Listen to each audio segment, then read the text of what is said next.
안녕하세요. 매일 성경으로 말씀을 만나는 시간 주변부 묵상의 북악하늘교회 임명진 목사입니다.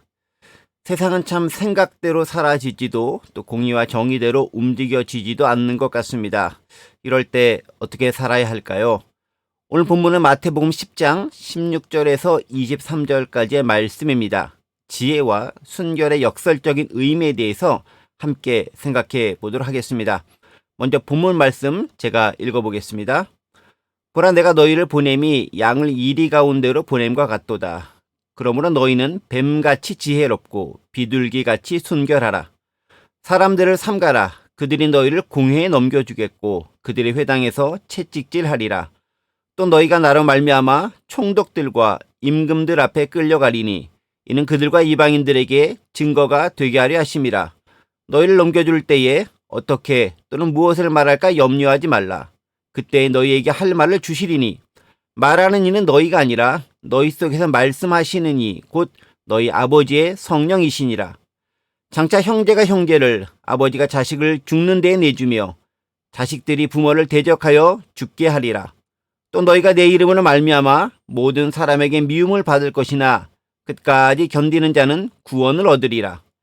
이 동네에서 너희를 박해하거든 저 동네로 피하라. 내가 진실로 너희에게 이르노니 이스라엘의 모든 동네를 다니지 못하여서 인자가 오리라. 아멘. 종종 기도할 때 이런 말씀을 하시는 분들이 계시죠. 뱀처럼 지혜롭고 비둘기처럼 순결하게 해달라라는 내용을 듣곤 합니다. 지혜와 순결, 뱀 같은 지혜, 또 비둘기 같은 순결.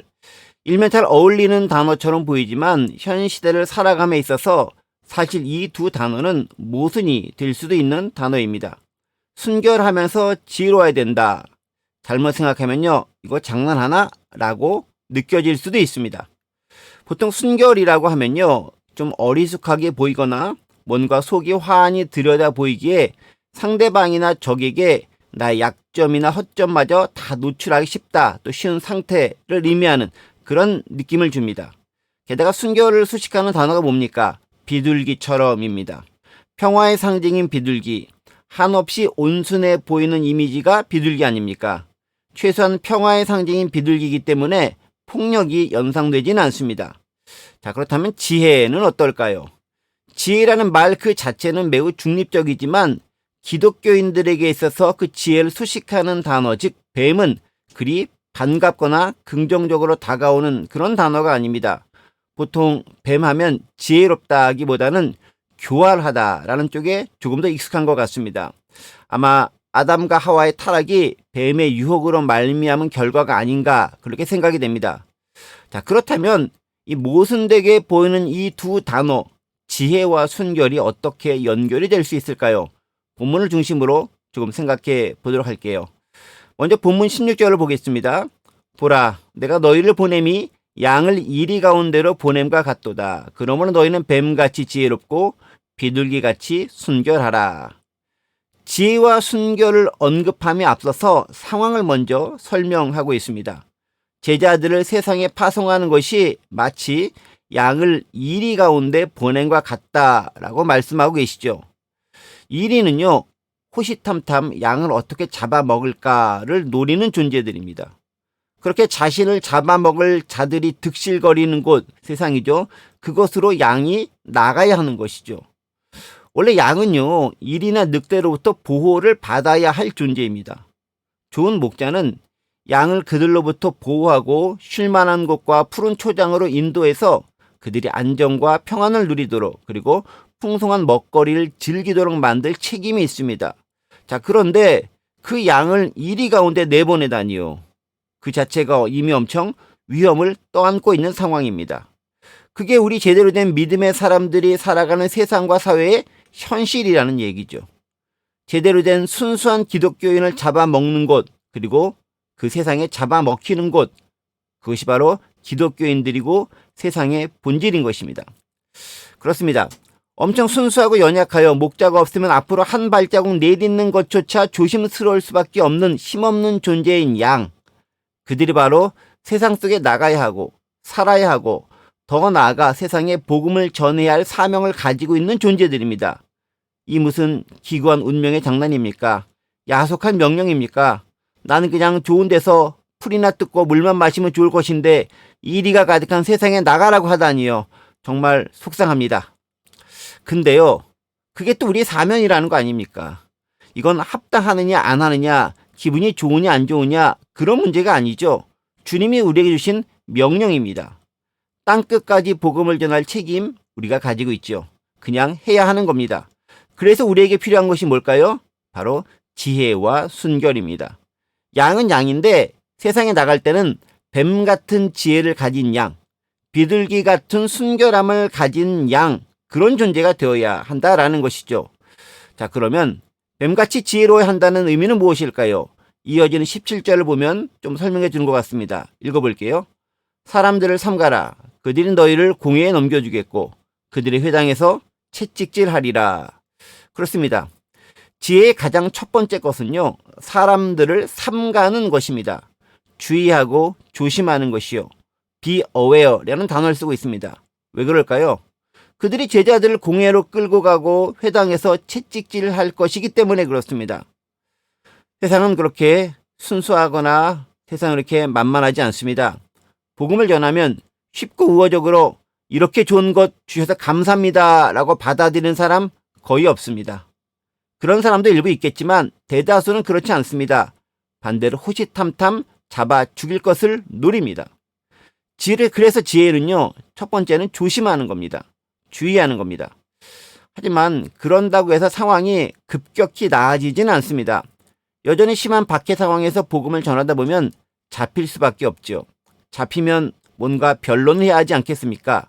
특별히 이방인의 총독들과 임금들 앞에 나가서 복음을 전해야 되고 그들에게 재판을 받아야 되고 뭔가 말을 해야 합니다. 특별히 본문을 가만히 보면요, 본문은 예수님이 제자들을 파송하시면서 주시는 말씀들입니다. 그러니까 대상이 제자들, 즉 사도들을 대상으로 하고 있다는 점을 염두에 둬야 합니다.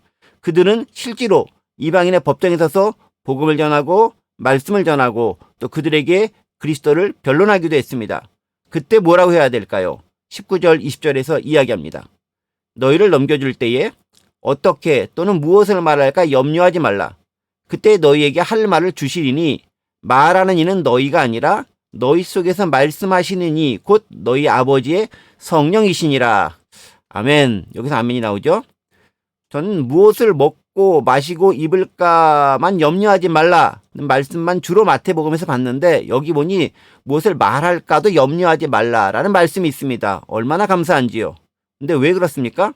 하나님의 성령께서 할 말을 주실 것이기 때문에 염려하지 말라는 것입니다. 자, 그런데요, 여기서 우리가 오해하지 말아야 할 것이 하나 있습니다.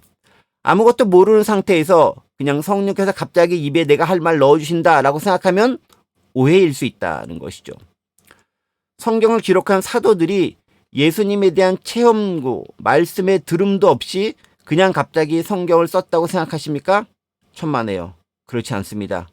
그들은 3년간 예수님을 따라다니고 충분히 배웠고 익혔고 경험했습니다. 그리고 직계제자는 아니라 할지라도 그들 중에 많은 사람들은 예수님에 관한 수많은 자료들을 오랜 기간 동안 수집하고 연구하고 그것의 의미들을 되새겨보는데 노력하고 애쓴 사람들입니다. 그리고 시간이 지난 후에 성령님의 감동으로 글로 쏟아낸 것이 성경입니다. 복음서가 그런 것들이죠. 완전 무지한 상태에서 뭔가 받은 것이 아니다라는 겁니다. 신비 체험만을 생각하는 분들이 종종 계신데요. 아닙니다. 특히 뭔가 갑자기 계시를 받았다고 주장하시는 분들 거의 가짜입니다. 그렇게 말씀이 오지 않습니다. 우리가 착각하는 게 성경 기자들이 아무것도 모르는 상태에서 무아지경에서 성경을 썼다라고 오해하는 겁니다. 그렇지 않아요. 그들에겐 이미 충분한 지식과 암과 배움과 경험이 있었습니다. 문제는 그것들이 얼마나 적절하게 사용되고 상황에 맞게 발현되고 때에 맞게 생각나서 담대하게 말하는가에 달려있는 것입니다. 그래서요, 요한복음 14장 26절에선 이렇게 말합니다. 보혜사 곧 아버지께서 내 이름으로 보내실 성령 그가 너희에게 모든 것을 가르치고 내가 너희에게 말한 모든 것을 생각나게 하리라. 그렇죠. 모르는 걸 말하는 게 아니라 이미 예수님께 배웠던 것을 때에 맞게 생각나게 하시는 것, 그게 성령께서 우리에게 주시는 특별한 작용이라고 이야기하고 있습니다. 때문에 지혜롭다는 건요, 기본적으로 말씀에 대한 분명하고 명확한 훈련이 되어야 있어야 함을 전제합니다. 그리고 세상에 이리가 가득 차 있음을 알아야 하는 것이죠. 말씀을 알기 위해선 많이 보고 듣고 읽고 묵상하고 연구해야 합니다. 그래야 적절할 때에 그 말씀을 성령께서 생각나게 하시고 깨닫게 하시고 말하게 하십니다. 말할 것을 걱정하지 말라고 하셨지 준비하지 말라고 하신 게 아닙니다. 우리는 경건에 이르기 위해서 열심히 훈련해야 합니다. 오해하지 말아야 됩니다. 준비된 자가 성령의 도우심으로 적절한 때에 적절한 상황에서 적절한 말을 행할 수 있는 것입니다. 다음으로요. 비둘기같이 순결하면 뭘까요? 22절 한번 볼까요? 또 너희가 내 이름으로 말미암아 모든 사람에게 미움을 받을 것이나 끝까지 견디는 자는 구원을 얻으리라. 비둘기같이 순결함. 그 핵심은요. 끝까지 견뎌내는 겁니다. 뭘 견디죠? 박해와 유혹, 핍박과 회유의 움직임에도 현혹되지 않고 끝까지 믿음의 순수성을 지켜나가는 것, 견지하는 겁니다. 견뎌내는 겁니다. 참아내는 겁니다. 그게 순결함이죠. 어떠한 상황에서도 복음의 순수성을 흔들리지 않고 변치 않게 유지해내는 겁니다. 폭력적으로 방어하고 사람들을 공격하는 게 아니라 평화적으로 참아내고 막아내는 겁니다. 그게 비둘기 같은 순결함이죠. 한번 정리해 보겠습니다. 뱀같이 지혜로우며 비둘기 같은 순결하기는 요즘 시대를 살아가기에 결코 쉽지 않은 덕목들입니다. 그럼에도 그게 가능한 이유는 뭘까요? 성령께서 함께 하시기 때문입니다. 그분의 도우심이 있기에 어렵지만 우리는 행할 수 있습니다. 믿음으로 할 수 있습니다. 그게 우리가 가진 권능이요, 힘이요, 능력입니다. 그 힘을 믿고 믿음으로 살아갈 수 있는 오늘 저와 여러분의 하루 되시기를 간절히 원합니다. 잠시 기도하겠습니다. 하나님 아버지, 비둘기같이 순결하고 뱀같이 지혜로운 그런 양이 될 수 있도록 도와주옵소서. 세상에서 믿음으로 승리하는 우리가 되도록 도와주옵소서. 감사드리며 예수 그리스도의 이름으로 기도합니다. 아멘. 세상에서 승리하는 저와 여러분이 됩시다. 샬롬.